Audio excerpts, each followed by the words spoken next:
प्रिय छात्र एवं छात्राओं, अब हम अध्याय 2 राम लक्ष्मण परशुराम संवाद, जिसके रचयिता तुलसीदास जी हैं, का अध्ययन करेंगे। अध्ययन करने से पूर्व हम कवि का जीवन परिचय संक्षिप्त रूप में जान लेते हैं। गोस्वामी तुलसीदास जी का जन्म सन 1532 ईस्वी में उत्तर प्रदेश के बांदा जिले के राजापुर गांव में हुआ था। कुछ विद्वान इनका जन्म स्थान सोरो जिला एटा भी मानते हैं। इनके पिता का नाम आत्माराम और माता का नाम हुलसी था और इनके माता पिता ने इनको बचपन में ही त्याग दिया था। तुलसीदास जी मानव मूल्यों के उपासक कवि थे। अपने गुरु की कृपा से इन्हें राम भक्ति का मार्ग मिला। अपनी काव्य प्रतिभा के बल पर इसी मार्ग का अनुसरण करते हुए तुलसीदास जी अपनी लेखनी के द्वारा अपने आराध्य मर्यादा पुरुषोत्तम राम जी के माध्यम से नीति, स्नेह, शील, विनय, त्याग जैसे उदात्त आदर्शों को प्रतिष्ठित किया। राम भक्ति पर आधारित श्री रामचरितमानस इनकी सर्वश्रेष्ठ रचना है। कवितावली, गीतावली, दोहावली, कृष्ण गीतावली, विनय पत्रिका इत्यादि इनकी महत्वपूर्ण रचनाएं हैं। अवधि के साथ साथ ब्रजभाषा पर भी इनका समान अधिकार था। सन 1623 में काशी में प्रभु राम के इस अनन्य भक्त का देहावसान हो गया। यदि भाषा शैली की बात की जाए तो उन्होंने रामचरितमानस अवधी में की है और विनय पत्रिका ब्रजभाषा में की है। उनकी भाषा इतनी सरस है कि आज भी उनकी कविता पाठकों का कंठहार बनी हुई है।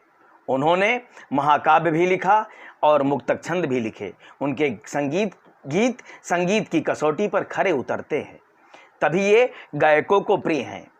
इनकी रचनाओं में अलंकार भरे पड़े हैं।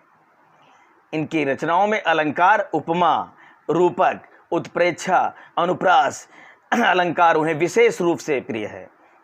अनुप्रास तो उनकी प्रत्येक पंक्ति में बिखरा पड़ा हुआ है और दोहा, चौपाई, सोरठा, कवित्त आदि सवैया उनके प्रिय छंद हैं।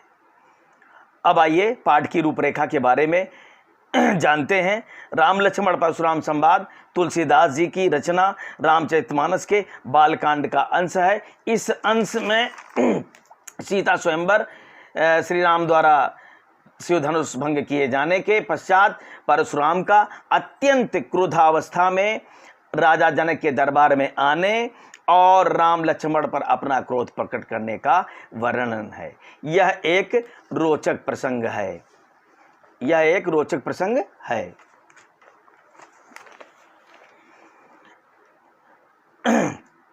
जनक के दरबार में सभी महाराजा महाराजे इकट्ठे हुए हैं। सीता स्वयंवर हो चुका है। श्री राम जी ने धनुष तोड़ दिया है। तभी महाक्रोधी परशुराम जी सभा में प्रवेश करते हैं और वे आग बबूला होने लगते हैं। अब वे अपने गुरु शिव जी के धनुष को तोड़ने वाले को मार डालने की धमकी देते हैं और श्री राम परशुराम को मीठे वचन कह करके शांत करने की कोशिश करते हैं। वे स्वयं को उनका दास बताते हैं और किंतु परशुराम का क्रोध बढ़ता ही जाता है और इसकी वजह से तब तक लक्ष्मण उन पर व्यंग करते हैं कि ऐसे ऐसे कितने ही धनुष हमने बचपन में तोड़ डाले, तब तो आपने कोई क्रोध नहीं किया। अब इस क्रोध में इस पर इतना क्रोध क्यों कर रहे हो महाराज, मुनि जी। वे परशुराम जी का क्रोध लक्ष्मण पर भड़क जाता है। वे लक्ष्मण का वध करने की धमकी देते हैं। लक्ष्मण कहते हैं, हमारी नज़रों में तो सारे धनुष एक जैसे हैं। इस धनुष को राम ने थोड़ा सा देखा ही था, ये अपने आप टूट गया। आप क्रोध न करें। इस पर परशुराम ने अपने स्वभाव की डींगे हाँकने लगे, स्वयं को क्षत्रिय कुल का द्रोही कहने लगे, अपने फरसे की प्रचंडता बताने लगे और बोले, मैंने सहस्रबाहु को इस फरसे से मार डाला था, धरती के सारे क्षत्रियों को क्षत्रिय विहीन कर दिया था, क्षत्रियों से रहित कर दिया था, इसलिए तू मेरे कठोर फरसे से डर। लक्ष्मण के व्यंग करते हुए बोले, वाह महाराज, वाह महावीर परशुराम जी, वाह महावीर परशुराम जी, आप तो फूंक मारकर पहाड़ उड़ाना चाहते हैं। आप मुझे कुम्हड़े की बतिया समझ लिए हैं, जो तर्जनी उंगली देख करके मुरझा जाए। मैं वीर हूं और मैं तुम्हारा जनेऊ देख करके केवल रुक गया हूं।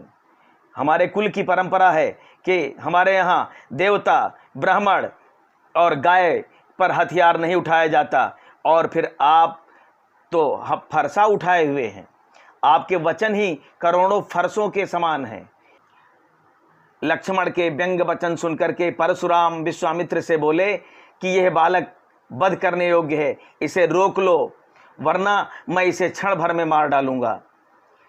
इस पर लक्ष्मण बोले, मुनिवर, तुम अपनी बड़ाई अपने ही मुंह से कर रहे हो और कितनी बार कर चुके हो, परंतु सच्चे सूरवीर शब्दों से बड़ाई करने की बजाय युद्ध के मैदान में कुछ करके दिखाते हैं। कायर ही बढ़ चढ़कर अपने बारे में बोलने लगते हैं।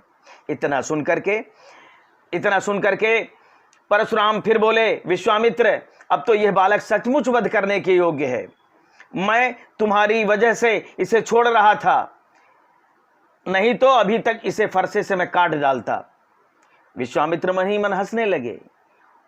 उन्हें लगा कि देखो परशुराम को सब हरा ही हरा सूझ रहा है। इतना सुनकर के लक्ष्मण ने फिर से चोट की, मुनि जी, तुमने अपनी मां का वध करके ऋण चुकाया था, अब मुझे मार करके अपने गुरु का ऋण चुका लो। तो जल्दी किसी हिसाब करने वाले को बुला लो, मैं भी अपनी थैली खोलकर ब्याज सहित लौटा दूंगा। ये सुनते ही परशुराम ने क्रोधपूर्वक अपना फरसा संभाला। फिर लक्ष्मण बोले, आप घर में ही वीर हैं, आपका कभी सच्चे वीरों से पाला नहीं पड़ा है। लक्ष्मण के अनुचित वचन सुन करके श्री राम ने परशुराम के क्रोध को बुझाते हुए मीठे वचन से बोले।